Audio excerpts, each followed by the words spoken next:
Welcome to an upload of Steel Talk and Iron Responses. Peace, the Black Power people.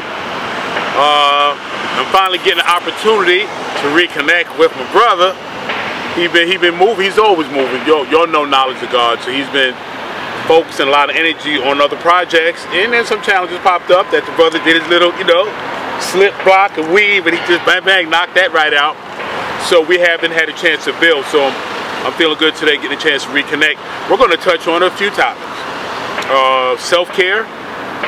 If you're a sister watching, you might want to make sure your man see this upload. If you're a brother, stay tuned, brother. I'm going to try to hit on some male issues, especially for the brother in his 40s, in his 50s. So I want to give some in-depth, kind of real, no fluff, no chest banging. We're going to talk about, male virility, performance, and ego-related things, and it's going to be interesting. World events. North Korea just launched a intercontinental missile that landed almost 400,000 meters, so it's about 3,700 meters, which gives North Korea the range to put a nuclear warhead on all those neighbors. Many are supposedly United States allies. So that game is real. So we might touch on North Korea and the unfortunate situation with the sister found in the freezer.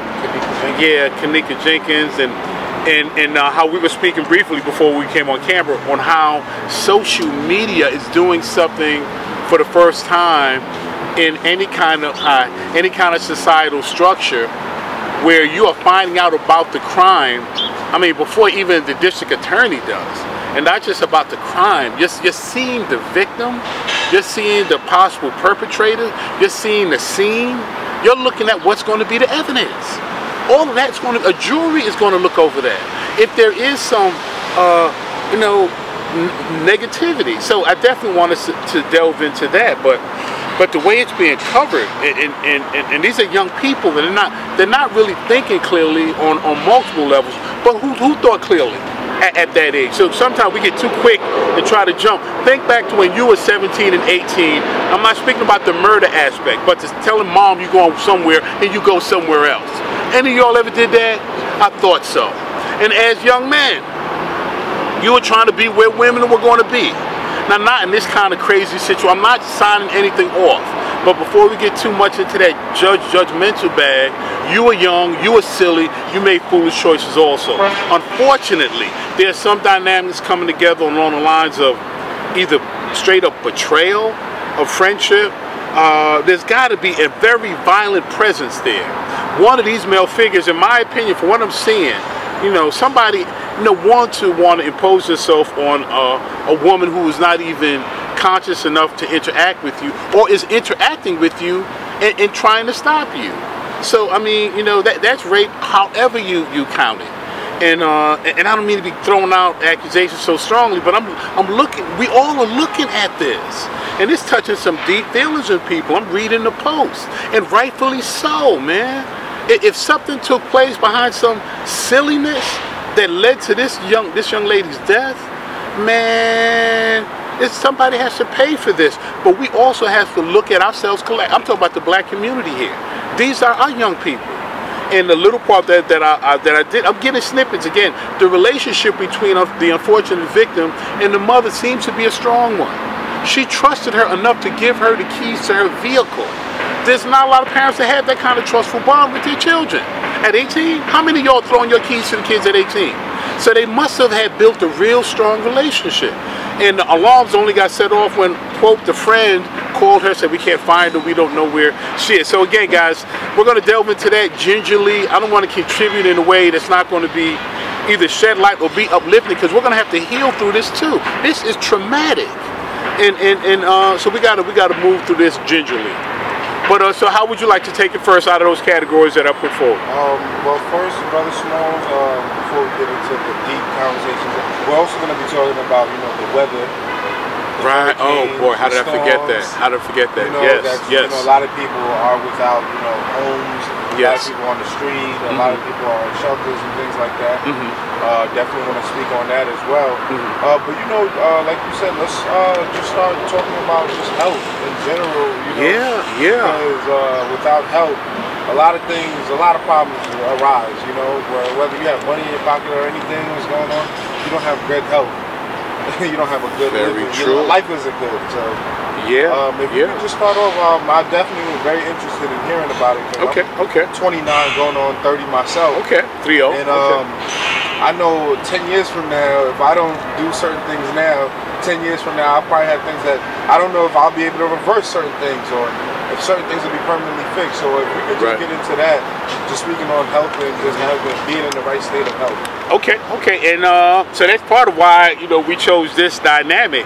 I'm literally at a place that throughout the summer season, the winter is the dynamics of the sunset and sunrise are different, and we're going into the fall. So I'm kind of squeezing out the last few drops of it. But this location right here on Edgecombe Avenue, Sugar Hill, this is where we're filming from. The sun, it's a little cloudy today, so it diminishes it a bit, but the sun sits in a certain way where you can just pick up so many rays right here in this spot. I can catch a good 90 minutes to 2 solid hours of just really sun. Just, you feel it feeding your melanin. You feel your vitamin D activating. So throughout the season, again, I make time for that. I may read here in this relatively quiet space, around nature, around vegetation, again, raw in front of me. Not enough of us are doing things like this either throughout the day or at least at some point throughout the week, where you're giving yourself a chance to calibrate, to regulate. Remember, we're walking on cement all day. You know, we're touching iron and steel. We're in enclosed boxes all day. We're driving around smoky vehicles all day. Look at the kind of energies we're exchanging with. When human beings were designed, whoever belief system you feed into, they were designed to interact with nature. You can't dispute that. We were supposed to eat the things that come from nature. We were supposed to have a holistic interaction with nature, not like present day man tries to dominate, control, suppress, and break nature or bring nature to heal to its will. And if I can add something, Brother Small, we have a better relationship with our cell phones and our television sets more than we have with anyone else. Period. Oh my goodness. You know, I wake up myself, I'm on my phone first thing in the morning. What's going on television? I mean, who's not? I ain't saying nothing that I'm not a victim of either. Yes, all of us. Everyone is, you know, in the state where their phones are the first lifelines. Yeah, like without your phone, it almost feels like I'm disconnected from the world, of everything. You know, and that's another powerful situation. You know, just to know that now. That's the first thing, you know. You know what, also for me anyway, the things that stamp it sometimes for me in my consciousness that look where we are, I was at a social function that, you know, I'm always observing the environment I'm in. And the table that was just off to me to the right, I believe it had 8 people around it. And it was an evening affair. They were serving food, but it was a particular moment. I don't know, it was right at that moment, or just for whatever reason, I glanced that way and I saw if the 8 people, but all 8 of them were engaged in an electronic device. That even though they were all physically in the same space, they mentally were pouring themselves into a vehicle that was taking them somewhere to be either with someone else at another location. And it just hit me. It's like, look at what society has become. In a crowded train, the same thing. Everybody's into a box. Not into each other. So what will that do to humanity? That we before wasn't, especially a place like New York, you know, you barely want to look anybody in the eye in New York riding the train. So now it's a whole different dynamic. Imagine being in a club in the city and instead of dancing with girls, everyone's on their phone. That would be, is that futuristic? No, that's happening, that's what I'm saying. I mean, not dancing with the phone with the music. I mean, people actually just mulling around girls and see what's going on and being interactive. People are actually on their phone watching what's happening on Twitter instead of living in the moment. That's crazy. Like, that's the reality of right now. You know what I'm saying? That is crazy. What does that mean? What's that? Just the social dynamic.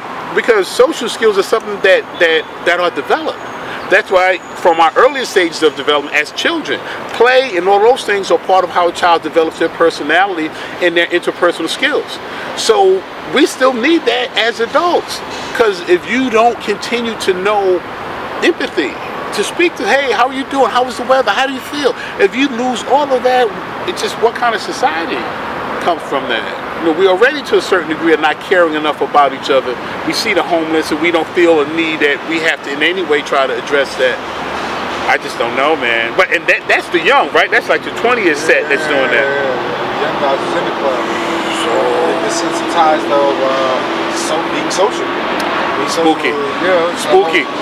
Well, we're gonna probably come back to that again. I want to come back to the things, the space. This is a space of peace. And you're coming to 30. If you're 40 or 50, pull up a chair. Your relationship with your body is going to change. And I will tell you this from a person who's a fitness specialist. I've been exercising and training with folks over 3 decades, you know, doing this on an expert level. So having an understanding of what the body's supposed to do, how well it can perform, what environment you need to give it for it to perform at its optimum level. That's what I've been doing my whole life.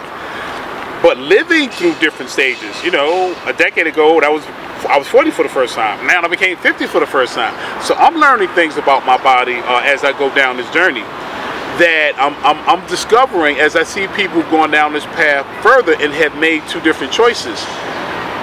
You will hold on to whatever strength, balance, coordination, flexibility, whatever you want to hold on to, you will only hold on to it to the degree that you engage those abilities. As soon as you start to recline from any level or certain levels of activity, your body automatically goes into a mode where it says, oh, okay, you don't need to do that anymore. So I'll take that ability away. So the more you retreat from activity, the more or the less you will be able to engage in activity. Now, what do you think is the #1 reason that causes people to begin to retreat from activity? You were like, why would you retreat from activity? I gave you the #1 butt kicker that B-smack most folks and say, yeah, you're going to sit when I say sit, you're going to move when I say move. What do you think it is? Laziness? Nope. Has 4 letters. And it in the best of y'all right now, it had y'all talk about uncle, where my mommy at. That should be a big hit, no? Usually you're better at this, knowledge of God. I'm going to give you one more guess. And I'm going to tell you the last letter. This is a big clue. Some probably try to figure it out also. The last letter is an N. I'm going to play the Jeopardy music in about I'm going to tell you, all right, I ain't going to put you on the spot like that. You know what it is? It is pain. Pain. Pain. When something hurts, you don't want to do it. So if you suffered any kind of strain, pull, any kind of injury, even if it's an accumulative injury or an accumulative condition like arthritis, or begins to show itself in different joints, when you begin to recline, because it hurts. Nobody wants to do something that hurts. That goes against our natural human instinct. So you walk less quickly. You move less, or you stop doing movements that cause that pain. If you are not able to, and I'm not talking about nobody want to be no sadomasochist, but if you're not willing to establish a boundary where you will push that pain back to regain your abilities to move and to remain active, there's 2 roads you're on. Everyone is familiar with unfortunately, the school pipeline to prison. As you hit your 40 to 50s, you either going to move towards activity, maintaining strength, flexibility, endurance as you go into your later years, or you're going to move down another pipeline. Now this pipeline, I call this the cane to walker to wheelchair. I'm going to say it again, the cane to walker to wheelchair. Now with that pipeline, it sustains some kind of injury. In most cases, an injury is usually the trigger.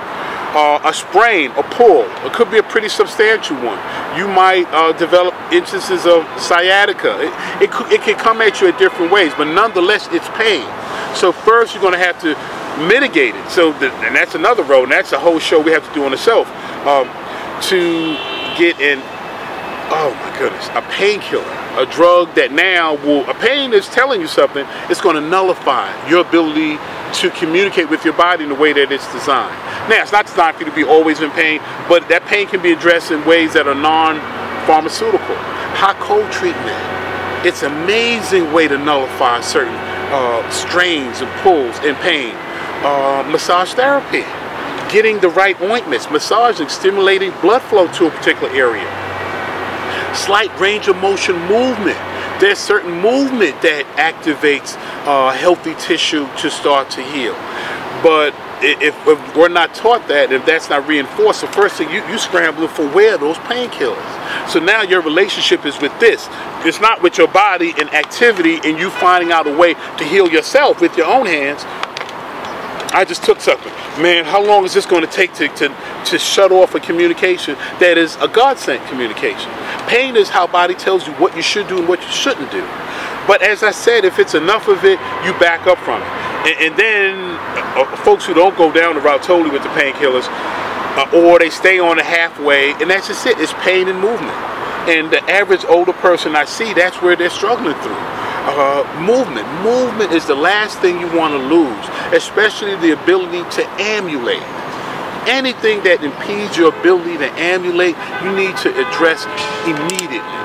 If you never walk into a gym, never take a class, never go for a martial arts, but if you walk regularly, you will be doing enough to keep the body in a state of homeostasis. So when you lose the ability to walk, again, what did I say? Cane. That's the first thing to assist you. And then when that cane no longer provides additional stability, now you need 4 canes or the equivalent of. Now, even with that, with your upper body, your legs have still gotten weaker because you never pushed past the pain initially. So now you can't even hold yourself up anymore. So now you have to be seated and either rolling yourself or electronically moving yourself. Now that's not what you signed up for. You don't have to go down that path. And if you're at a various stage of that, guess what? It can be reversed. You know, if you have the will and the commitment. If you're in a chair right now and you got there through what that progression I just mentioned, you can reverse that with the mindset, depending upon your healthcare package, but you should still be able to have access to a physical therapist. If it's, and then again, I'm saying a lot of things. There are some conditions related to wheelchair that I'm not addressing. I'm addressing folks that within stages that's not from a degenerative disease. I'm talking instances that are, in my opinion, directly related to inactivity. Like arthritis or natural inflammation of the joints. A little of that is natural. As you age, there are conditions. There are certain things that you don't have the same quantity of. Testosterone in men begins to drop. And that can key into a whole bunch of stuff related to sex drive and other things. So if you're not actively combating these natural diminishments with your diet, with your exercise program, a lot of times with your psychological game plan. What are you reading? What are you exposing yourself to? That will fuel the kind of inner conversations you have. So again, knowledge of God. I want to start doing these things more, giving our brothers, this applies to sisters too, but to be honest, I am speaking mostly to men. Women, you are more blessed than us and y'all have a network. Y'all talk to each other. Y'all even cry on each other's shoulders. I've seen some sisterhoods that I've just been so impressed with, so blown away about how they honor themselves and just how they nurture and take care of themselves. So respect, y'all have that. The brothers, there's some instances, there are a few brothers that you can bond with and really have a kind of brotherly relationship where you can lay down some of your concerns before your brother and ask for his wisdom. To say, brother, give me some insight.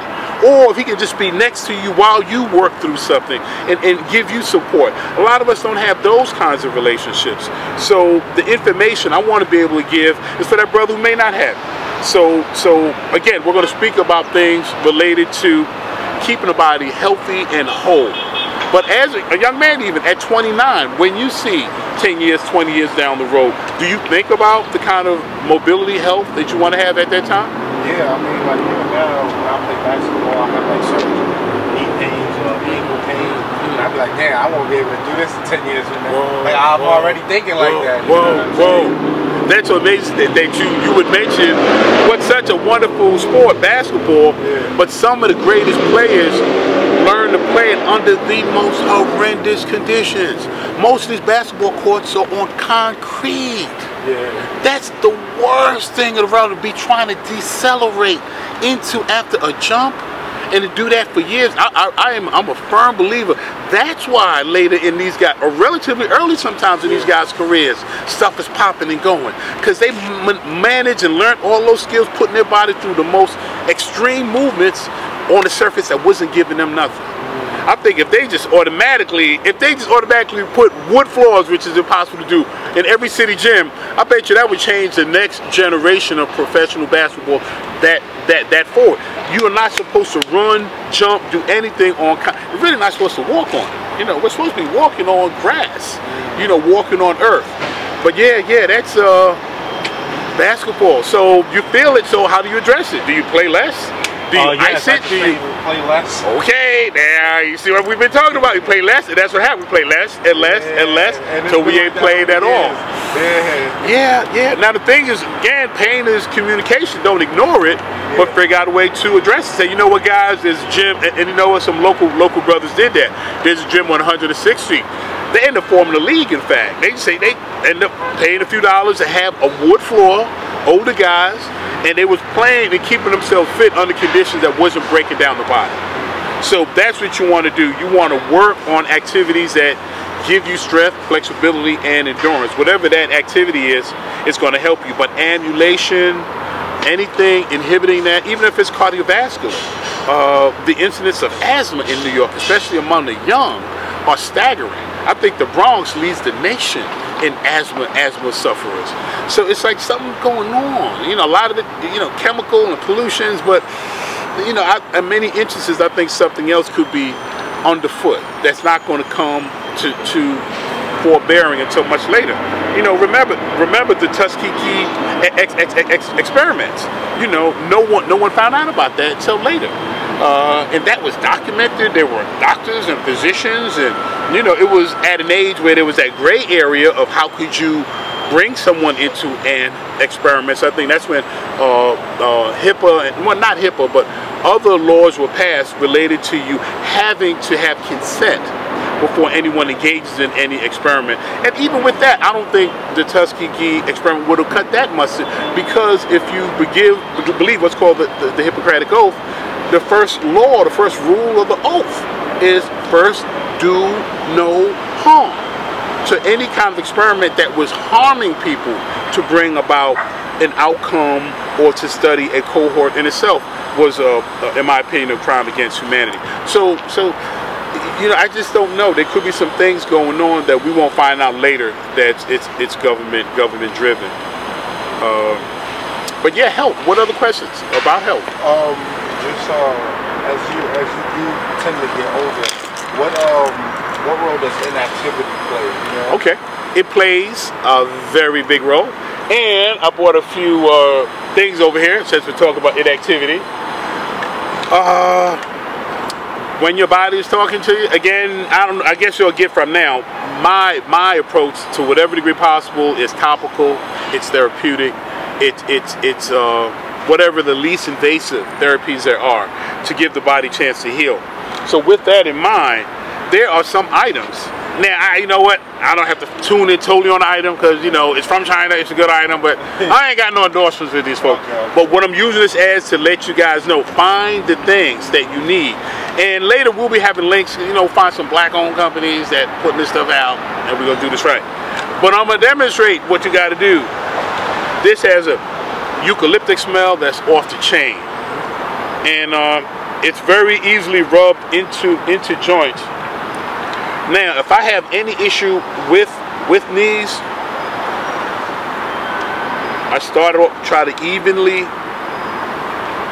spread it, and then just taking both hands, and I work in circular motion, working around the patella, and then making bigger and bigger circles. And then I also begin to straighten out the legs more, and working up to around the very top of the quadriceps, still supporting the knees. And then I even flex and work it in a straight flex angle. And the aromatherapy and the soothing effect that this ointment has really makes some of those rough days a little bit better. I tell you. So, also, depending upon what my routine is as far as working out, I will hit my deltoids with this. I will hit my hamstrings if I know I've done a real good hamstring work. But you get the idea, and you see I done worked up a sweat doing the thing. But yeah, these are the little tricks. Now the exercise that I'll have on my hands, some folks will have issues with arthritic motions in their fingers. If you have that, whenever you finish taking care of any area, always use the excess again on the hands, on the fingers. Because the hands are one of the major areas that older folks start to feel affected by. Their ability to grip, to open things up, all of that begins to diminish. Especially the thumb, for some reason. They seem to be, maybe because it's a larger joint than the rest of your phalanges, but the thumb, and that key, the thumb controls grip. You can't grip anything without your thumb. So it's more active. So that joint, you want to always make sure you rub into it. So that's the kind of any aches, pains. The other item I keep on hand. Now, folks, unfortunately, overindulge in hand sanitizer, and what happens with that is the bacteria life ain't trying to get wiped out all the time. So they like, okay, you got 90% of us. This last 10 kind of schooled themselves, and they got bigger and they got stronger. So the situation is, they're creating super microbes now that can't be killed by any of, or the high percentage of some of these things over the overuse. To combat that, you know, I tend to use isopropyl alcohol. Now, not every moment I'm conscious of my contact with my eyes and anything that would lead to mucus glands. So, but if there's a point I have to do it, I'll go pour it, rub it again thoroughly into the fingernails, your palms. I go up to the wrist. So a good option beyond hand sanitizer. This. Now, okay, I think I can show the name of this. I believe a brother produces this. Now this is more along the line of, you know, cosmetic, but hey, cosmetic is therapeutic too. This is one of the best. I call it hair, skin, scalp moisturizer. They call it Jamaican mango and lime. It's pure Jamaican black castor oil. It has tea tree oil in it. It relieves itchy scalp, soothes dry skin, great for scalp massage, cuticle treatment, natural ingredients. Okay. Anyway, what I do, put a little of this on, just enough to fill both palms.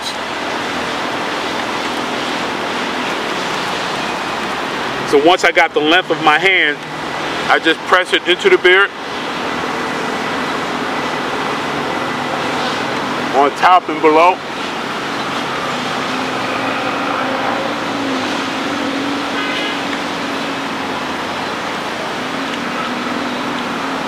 And then the excess I have, I put right up on the scalp. And especially I had a light, I was sweating slightly, so now I take the sweat and intermingle that with the oil. Remember those ingredients, tea tree oil, castor oil. So I'm sitting in the sun, the melanin is already activated, vitamin Z is in full effect. And remember, the skin is the largest gland, the largest organ on the body. So, as I'm baking or sitting and receiving raw and massaging other healthy nutrients in, you really are doing yourself a favor. And you know, when I know a lot of guys, they have beards of different lengths, of different thickness. And when I started to grow the beard, I was, you know, running up on a few brothers that had beards and trying to get their advice. So through all the piece of information I got, all that I collected, this right now is one of the best products for keeping it, keeping the beard soft, nourishing the skin, because when I was first growing it, it was feeling, you know, brittle a lot, and it was dry. And then when I put something on, it would drink it up like it was, you know, Cristal or something, and then my beard was dried again. But this stuff, I put this in, my beard will have a soft gleam pretty much for the rest of the day. So I got for the pain here, I got a little incense. This is eucalyptus. I love sage, and I will get four or five sticks, set it, and this is right across the street from where I live. And also, probably lastly, my little backup stuff, some more. This is a tea tree mist that I will use. Again, tea tree oil, you know, a natural antifungal, to antibacterial as well. You know, especially, you know, with black men who have an issue with a razor bumps. Peace. You want to have a seat? Say a quick word or two? I'm good. All right. This is one of our famous neighbors here at 449 Edgecombe. Long time. Yes. I don't know about famous, but long time. A long time. Now, this brother teaches salsa still, right? Salsa dance. Salsa dance. Okay. If I know you're running, but we're talking about men's health. And okay. you always maintain a level of cardiovascular fitness. What advice would you give older brothers who are trying to, you know, maintain their vigor? Moderation. Everything in moderation. Moderation. You know. Yeah. Okay. How about food? How about liquids? How about? Of course, you know, stay hydrated. Okay. And easy with the meat. I'm just discovering. Easy with the meat. If you're a vegetarian, great, but you gotta easy with the meat, man. I'm just learning that human beings are not omnivores. You know, we're supposed to be eating vegetables. Yeah. Our teeth are not even designed to cut. Right. We don't have incisors. We have molars. Right. Yes. Exactly. So you're just within the last 2 years. Yeah. Interesting. And truth be told, you know, meat is just, I don't eat a pile of meat on my plate. I prefer diversity of flavors, right? And so, you know, I'm not a steak man. Excellent. So you've always liked your vegetables. Eh? Oh yeah. And you're from Barbados, right? Caribbean, Antigua. Okay. Yes. So that's paradise. So you was eating fruit and vegetables and Yeah. Without all the pesticides and stuff. Right. My formative years were on all organic. Well, before it was hip, you know, you was having organic before they even knew this is something big. Before I knew, right? Right. So that gave you such a great start, that even though you didn't get this ladder message until now, it's true. It held you together. And those are the foundation years, right? So yeah. Well, all right. Just thank you, good brother, for sharing that. Continue good health. You too. All right. Herman. Thank you, my man. Peace, brother. Peace. Thank you. Okay, so that you heard the insights and see how much of that chimed in together. You know, the hydration. The brother's early years were in an environment where he was eating 100% organic, you know, before everyone was even realizing it. Or really, organic is the norm. So yes, that was good getting that insight. And I think I've demonstrated all my props. So now, that would probably be the health segment.